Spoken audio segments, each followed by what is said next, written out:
Hello ನಮಸ್ಕಾರ, ನೀವು ನೋಡ್ತಾ ಇದ್ದೀರಾ ನ್ಯೂಸ್ ಫಸ್ಟ್. ನಾನು ರಕ್ಷತ್ ಶೆಟ್ಟಿ. ಮೊನ್ನೆ ತಾನೇ ನ್ಯೂಸ್ ಫಸ್ಟ್ ಅಲ್ಲಿ ಒಂದು ಸುದ್ದಿ ಪ್ರಸಾರ ಆಗಿತ್ತು. ಆ ಸುದ್ದಿಯ ಹಿನ್ನೆಲೆ ಯಾವುದು ಅಂತಂದ್ರೆ, ಸರೋವರ ಕ್ರೆಡಿಟ್ ಕೋಆಪರೇಟಿವ್ ಸೊಸೈಟಿ ಏನಿದೆ ಅಲ್ಲಿನ ಗ್ರಾಹಕರಿಗೆ ಮೋಸ ಮಾಡಲಾಗ್ತಿದೆ ಅನ್ನುವಂಥ ಆರೋಪ ಕೇಳಿಬಂದಿತ್ತು.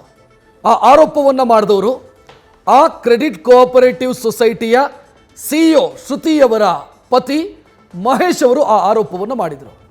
ಮಹೇಶ್ ಅವರು ಆ ಆರೋಪಕ್ಕೆ ಒಂದಿಷ್ಟು ಕಾರಣಗಳನ್ನು ಕೊಟ್ಟರು. ಏನಾಗ್ತಿದೆ ಅಲ್ಲಿ, ಏನು ಮಾಡ್ತಿದ್ದಾರೆ ಶ್ರುತಿಯವರು, ಇದರ ಬಗ್ಗೆ ಎಲ್ಲ ಅವರ ವರ್ಷನನ್ನು ಹೇಳಿಕೊಂಡ್ರು. ಇವತ್ತು ಇದೇ ವಿಚಾರಕ್ಕೆ ಸಂಬಂಧಿಸಿದಂತೆ ಮತ್ತೊಂದು ಆಯಾಮ ತೆರೆದುಕೊಳ್ತಾ ಇದೆ.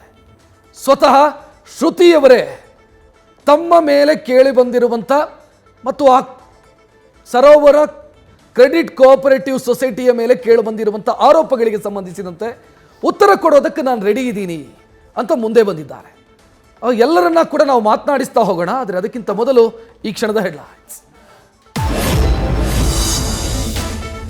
ಸರೋವರ ಕೋಆಪರೇಟಿವ್ ಸೊಸೈಟಿ ವಿರುದ್ಧ ವಂಚನೆ ಕೇಸ್ಗೆ ಟ್ವಿಸ್ಟ್. ಗಂಡ ಹೆಂಡತಿಯ ನಡುವಿನ ಜಗಳ ಸೊಸೈಟಿಗೆ ಲಿಂಕ್ ಮಾಡಿದ್ರ. ತಮ್ಮ ವಿರುದ್ಧದ ಆರೋಪವನ್ನು ನಿರಾಕರಿಸಿದ CEO ಶ್ರುತಿ.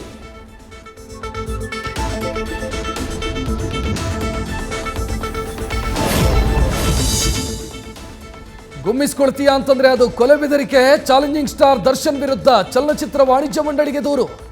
ಬೆದರಿಕೆ ಹಾಕಿದ್ದಕ್ಕೆ ಕ್ಷಮೆ ಯಾಚಿಸಬೇಕು ಅಂತ ಕರ್ನಾಟಕ ಪ್ರಜಾಪರ ವೇದಿಕೆ ಆಗ್ರಹ.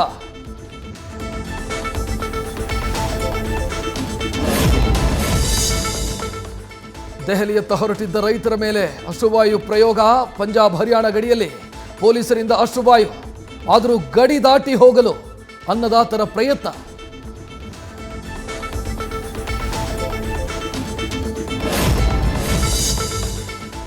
ರಂಗೇರ್ತಾ ಇರೋ ಮಂಡ್ಯ ಲೋಕಸಭಾ ಅಖಾಡ.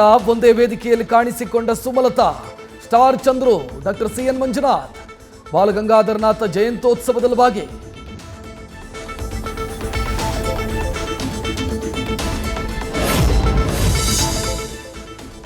ಮೋದಿ ಇದ್ರಷ್ಟೇ ದೇಶ ನಡೆಯುತ್ತೆ ಅನ್ಕೊಂಡಿದ್ದಾರೆ. ಅವರಿಲ್ಲದಿದ್ದಾಗ 70 ವರ್ಷ ಅನೇಕರು ಆಡಳಿತ ಮಾಡಿದ್ದಾರೆ. ಅವರದ್ದೇ ಜಾಹೀರಾತುಗಳಿದ್ರೆ ನಮ್ಮ ದೇಶಕ್ಕೆ ಒಳ್ಳೆಯದಾಗಲ್ಲ. ಪ್ರಧಾನಿ ವಿರುದ್ಧ AICC ಅಧ್ಯಕ್ಷ ಮಲ್ಲಿಕಾರ್ಜುನ ಖರ್ಗೆ ಗರಂ.